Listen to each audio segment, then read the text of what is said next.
Ako si Sean Raya. Ang talakayin naman natin ngayon ay ang epekto ng bagong batas sa karapatang pangtao. So ano ba nga ba ang mga epekto sa bagong batas sa karapatang pangtao? So ang una ngayon ay ang hamon. So mayroon tayong hamon sa karapatang pangtao. Ito ay naglayunin sa atin nga expand ng ang layunin sa karapatang pangtao, at ito ay mahalaga dahil sa pangyayari ngayon na handang tayo nga magsimula sa anumang batas sa karapatang pangtao.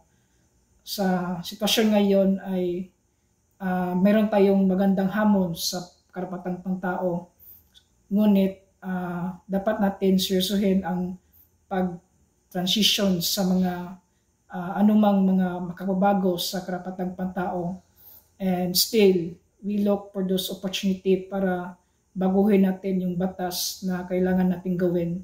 So it is important to me para baguhin natin ang mga karapatang pangtao o sa mga batas na ngayon ay nangyari ngayon, at it's very crucial for us para to shift to another plan para to pursue to anumang plano na ating baguhin sa ngayon.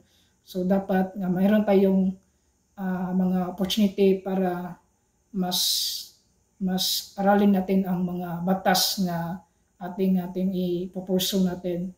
So malaki namang impact ngayon sa epektong na bagong batas sa karapatang pangtao kasi nandyan ang mga hamon sa circumstances ng mga karapatang pangtao ngayon, and we have to analyze the situation para mas makabago natin ang sitwasyon sa pag-aaral natin sa karapatang pangtao, at meron tayong mga tendencies na kunin para natin ma-overcome yung mga hamon sa mga karapatang pangtao, and we have